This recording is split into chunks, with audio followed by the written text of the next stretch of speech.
Hi there. So we are so excited for you guys to be joining us. Welcome to our East Bay Comps Coffee. And normally we talk about real estate, which we love to give you guys updates on what's going on in the real estate world. But today we have something that's way more fun and way more enjoyable. We think you guys will hopefully have a good time today. And we get to honor someone that we think deserves to be honored in a big way.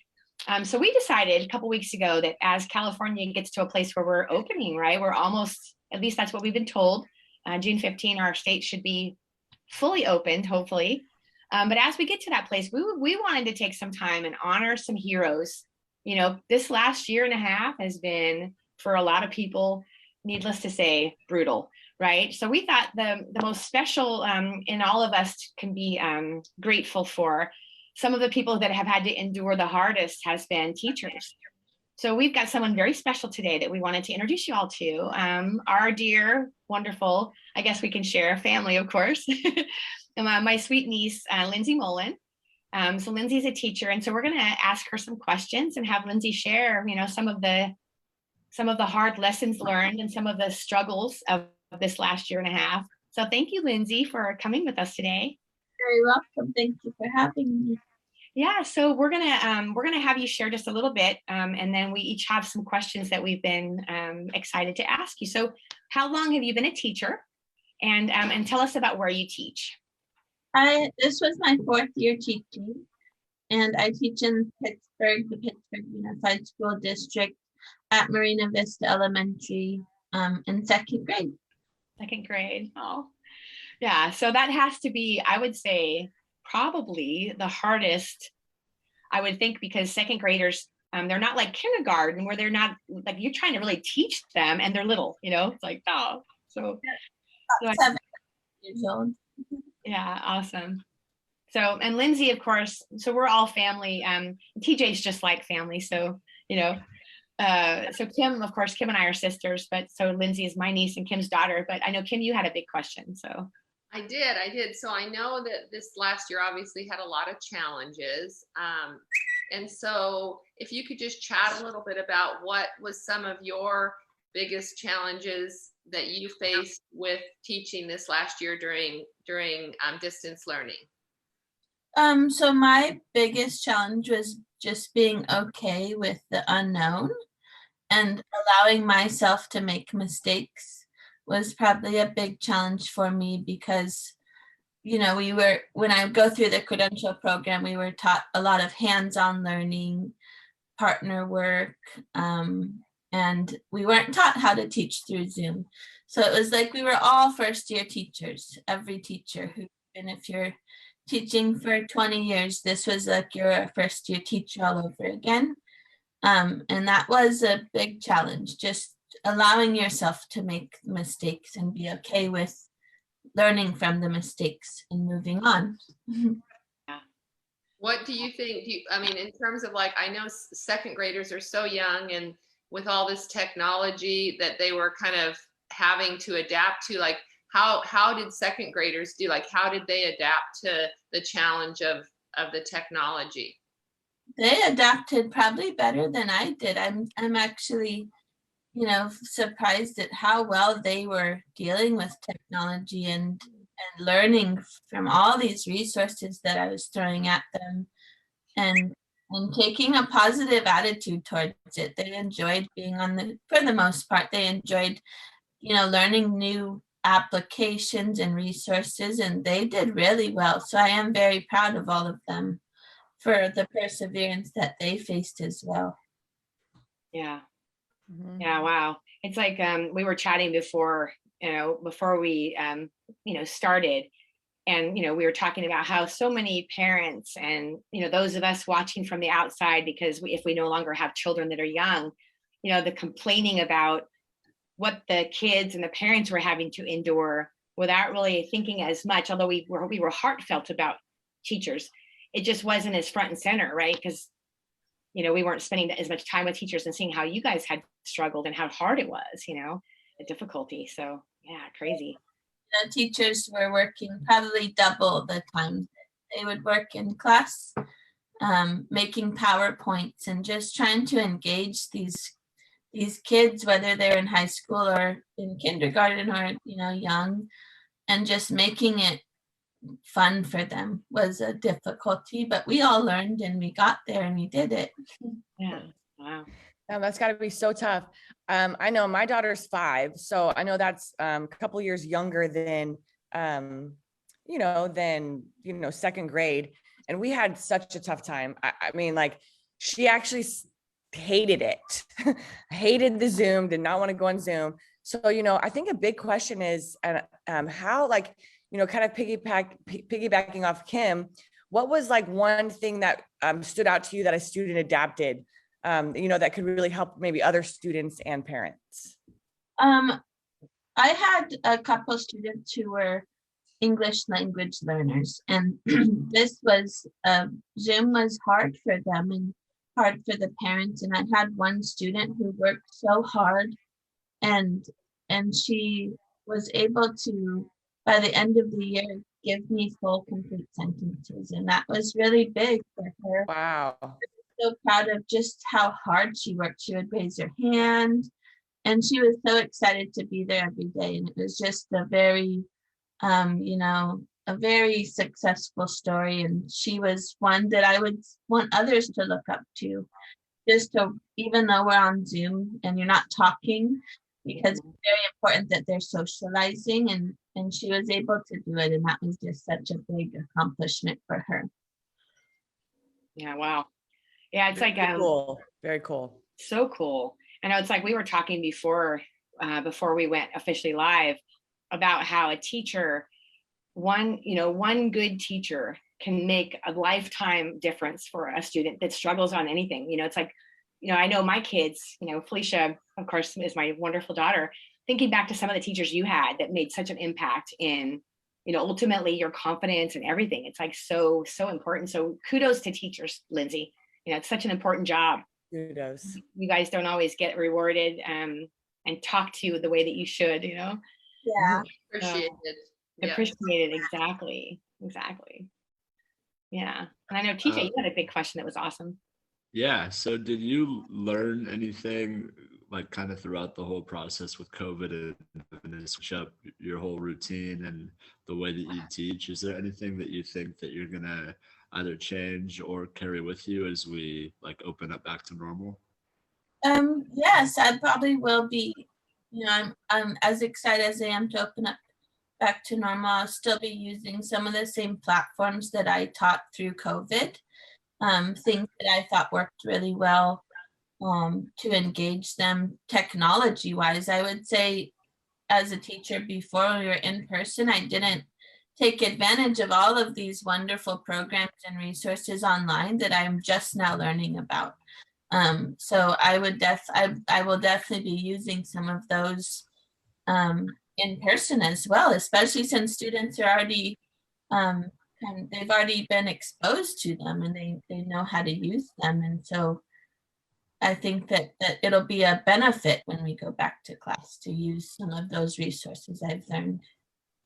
Yeah, no, I think the same thing. Like this last year and a half has been horrible, to say the least, for everyone in business and everything. But I know for me, who I don't take to technology very well at all, I consider myself, like I'm not even like on the lame scale. I'm at the bottom of the lame scale.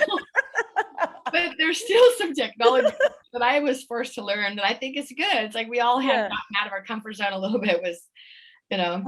There is a silver lining. I mean, it was horrible. It was a year, right? But it's very cool how, we did get on Zoom. How many Zooms did we have with the entire family that we never had before? That's pretty cool. And, there's a lot of technology things that we've had to adapt because of COVID. And like Lindsey said, that she's going to be able to, she didn't even know she had. So those opportunities. And I think, it's looking up, definitely. Yeah. I actually have a quick new question, but is there any, I know we're heading more into, thank goodness, to in person, but is there any advice you'd give parents on what they can do just in general, to support their kids through maybe even how school might look different, or just any advice you could give parents?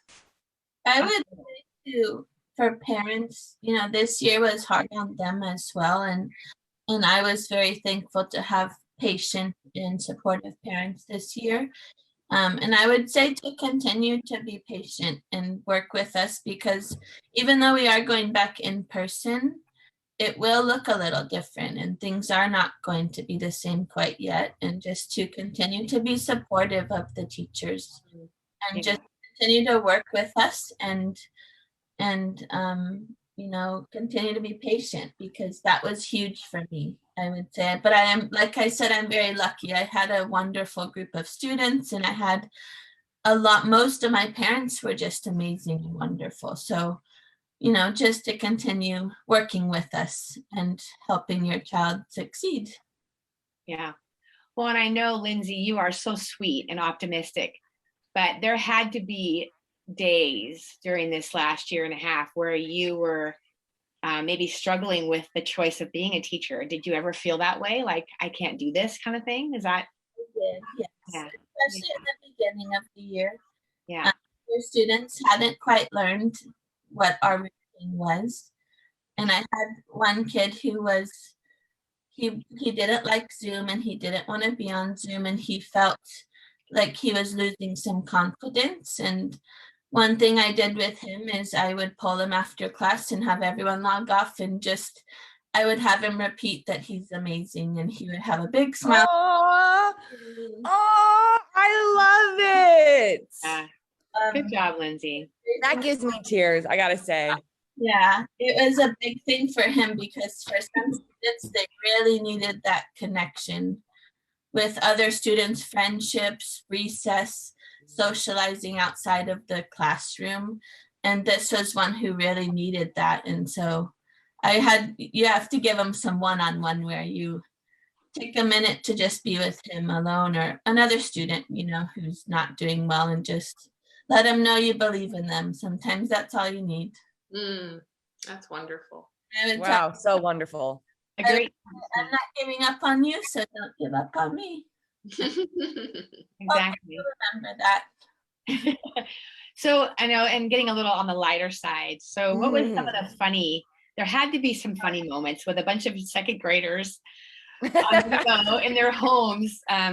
What are some funny things that stand out to you? Some funny ones where a student would just walk away and one of them started like scootering in her house right there. And I'm like, all right, you gotta come back.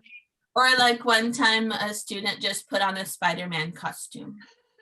And I'm like, I really like your costume, but we gotta take it off now. And then just some things they say, or which I can't even remember. I should have wrote them all down. Is they're 7 and 8, so they say the funniest things sometimes. But I had one student who loved to log in with a Raiders football helmet on, and that was probably the best one. But yeah, you could hear some interesting conversations in the backgrounds with the parents. I did, yes. Some you can't repeat. Some things that I would mute them right away, and some things where I'm like, oh my goodness. And you can hear little siblings. One time I had a little sister who would raise her hand and want to be included in the lesson. And she wanted to listen, so she would, oh my gosh, so funny, raise her hand and just want to be that. I hadn't thought you probably had a mute button for each student. Would that be true? Okay, so that makes sense. I can see that would be a control factor that would be necessary sometimes. One time I got kicked off of Zoom, and my computer just kind of broke, and it like kicked them off, and it assigned one of them as a host. and I logged back in, and they're sharing their screen with a YouTube video. Obviously it was appropriate, but I was like, oh my goodness, that was nothing you can control. You know what is so crazy to me is the fact that they knew how to share the screen and put on a YouTube in the 5 minutes that you were gone. They learned how the technology so fast. Wow, that's awesome. Chatting with each other. I know, TJ, you have a younger sister who is college, right? She's in college. Yep. I Yeah, have two younger sisters. because even the college students had a difficult time with all of this. Even if they're more mature and obviously more prepared, but even all age students struggled with all of this. You know, It's just like the whole experience is just not what anybody expects it to be. It's like you're trying to learn stuff that's already not that easy to learn, and you have to do it remotely. So I know for her, it's like been tough just because everybody has like a different learning style. So when you put in the factor of not even being able to be in person, it just kind of makes it a lot more difficult. Yeah. Well, we'll all be grateful for things getting, I mean, things are starting to get back to some semblance of normal. I know for all of us in our work, and we finally got open houses back, like, woo, the last couple of weeks, we've been like, away from that for a while. And then Lindsey, are you guys still going to maintain like a hybrid for those that are not comfortable yet? Is it going to be a video in case someone feels like they are not ready, We received an email that said that there will be a virtual option, but it's very limited. Okay. So I think there's got to be a good reason, I believe. Okay.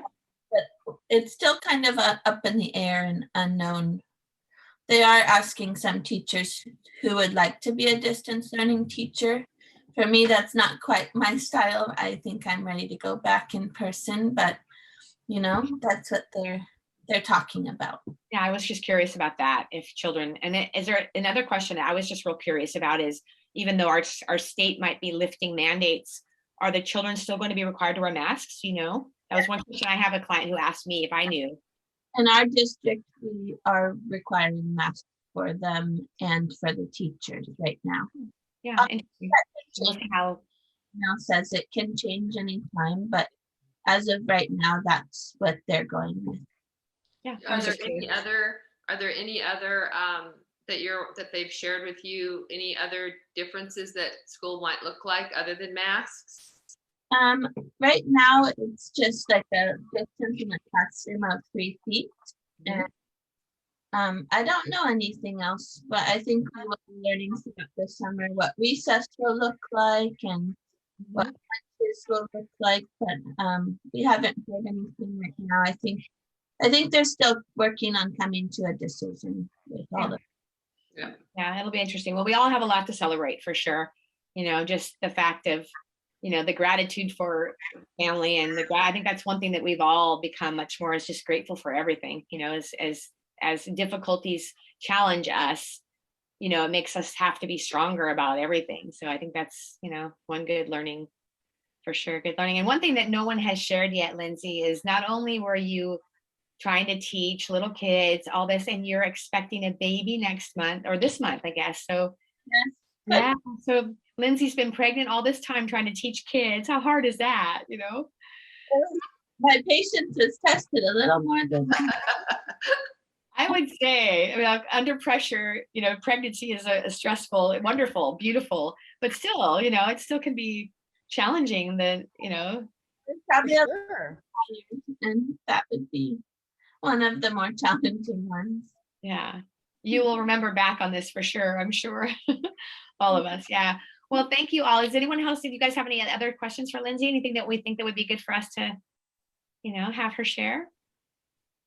No, we just want you, of course, you're my daughter, so I love and appreciate you, but just to all the teachers out there in general, teachers that you are appreciated by so many of us, and we are so grateful that all of you did try different things and didn't give up and kept trying to engage those little kids, because I know that it impacted, the impact was big. And you all did the best that you could. And so we're just so very, very thankful. I would say I'm very thankful for my second grade team, because we all worked very hard together and collaborated more than we ever have before. So that was good too. Well, your students are very lucky to have you, Lindsey. You're before we go, you have to tell us. So I got a chance to take a peek of this. One of your students gave you a sweet gift. Tell us about that, and tell us what the little student wrote, because This is just heartfelt, Yeah, it gave me goosebumps. We had an end of the year pickup or drop off, and I gave them a little goodie bag, and I had a student give me a baby book for baby Mullen, and it said, I'll have to look in here, but it said, let's see. Tell us the name of the book too. So the book is called I Wish You More, and it's a really good book about, going for your dreams and your wishes in life. And it's, dear baby Mullen, I wish you lots of snuggles and bedtime stories. I hope a lot of your wishes in life come true. It's just gives me goosebumps. So sweet. I got goosebumps. So cute. It's like teachers can make such a difference. So thank you, Lindsey, for joining us. I know we want to celebrate our heroes, and you and all of the other teachers deserve to be celebrated. So thank you all. Thank you. Yeah, so good luck with your class next year, and we'll see you all soon. Thanks for joining, everybody. Take care. See you soon. Stay well. Bye. Bye.